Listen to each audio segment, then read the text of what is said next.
ప్రధానమంత్రి నరేంద్ర మోడీ గారు అక్టోబర్ 16వ తేదీ ఆంధ్ర రాష్ట్రానికి వస్తున్న సందర్భంగా వారు జిఎస్టీ విజయోత్సవం పేరుతో పెద్ద ఎత్తున ర్యాలీ నిర్వహించడానికి కూటమి ప్రభుత్వం సిద్ధం చేసి ఉంది. మరి ఈ సందర్భంగా ప్రభుత్వాన్ని నిలదీస్తూ ఉంది. 10 వామపక్ష పార్టీల తరఫున ప్రధాని నరేంద్ర మోడీ రాకను నిరసిస్తూ అక్టోబర్ 15వ తేదీ కర్నూలు నగరంలో భారీ ఎత్తున నిరసన ర్యాలీ చేపట్టబోతా ఉన్నాం.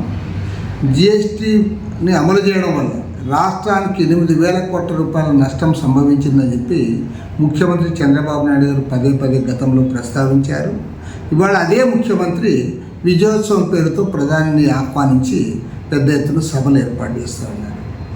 అదేవిధంగా ప్రధాని నరేంద్ర మోడీ 11 ఏళ్ల కాలంలో ఈ రాష్ట్రానికి ఏ ఒక్క అంశంలో కూడా మనకు మేలు చేయలేదు. రాష్ట్రానికి ప్రత్యేక హోదా ఇవ్వలే, విభజన హామీలు అమలు చేయలే, వెనుకబడిన ఉత్తరాంధ్ర రాయలసీమ ప్రాంతాలకు ఇవ్వాల్సిన ప్యాకేజీని కూడా అటకెక్కించారు. కడపలో స్టీల్ ఫ్యాక్టరీ ఏర్పాటు చేస్తామని ఇవాళ జిందాల్ కప్పచెప్పారు. విశాఖలో నడుస్తున్న ప్రభుత్వ రంగంలోని పరిశ్రమలు అటు సెయిల్లో విలీనం చేయడం కాకుండా, క్యాప్టివ్ మైన్స్ ఇవ్వడం కాకుండా దాన్ని ప్రైవేట్ పరం చేయడానికి వాళ్ళ ప్రయత్నాలు చేస్తూ ఉన్నారు.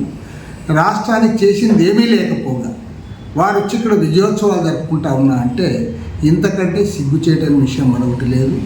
ప్రధాని రాకను నిరసిస్తూ కర్నూలు నగరంలో అక్టోబర్ 15వ తేదీ నాడు 10 వామపక్షాల ఆధ్వర్యంలో జరగబోయే నిరసన ర్యాలీలో ప్రజలందరూ కూడా పెద్ద ఎత్తున పాల్గొనాలని సిపిఐ తరఫున విజ్ఞప్తి చేస్తుంది.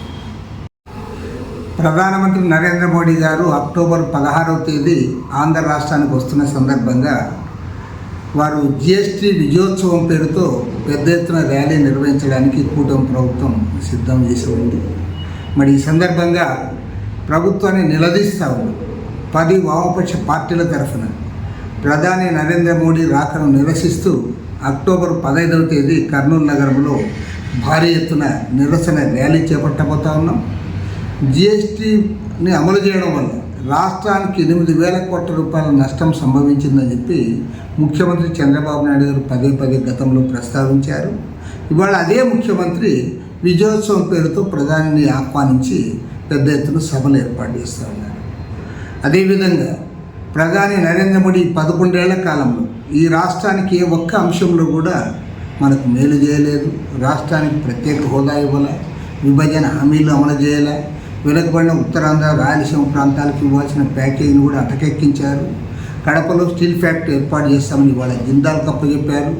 విశాఖలో నడుస్తున్న ప్రభుత్వ రంగంలోని పరిశ్రమలు అటు సెయిల్లో విలీనం చేయడం కాకుండా, క్యాప్టివ్ మైన్స్ ఇవ్వడం కాకుండా దాన్ని ప్రైవేట్ పరం చేయడానికి వాళ్ళ ప్రయత్నాలు చేస్తూ ఉన్నారు.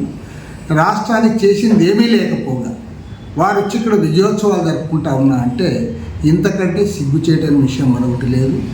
ప్రధాని రాకను నిరసిస్తూ కర్నూలు నగరంలో అక్టోబర్ 15వ తేదీ నాడు 10 వామపక్షాల ఆధ్వర్యంలో జరగబోయే నిరసన ర్యాలీలో ప్రజలందరూ కూడా పెద్ద ఎత్తున పాల్గొనాలని సిపిఐ తరఫున విజ్ఞప్తి చేస్తుంది.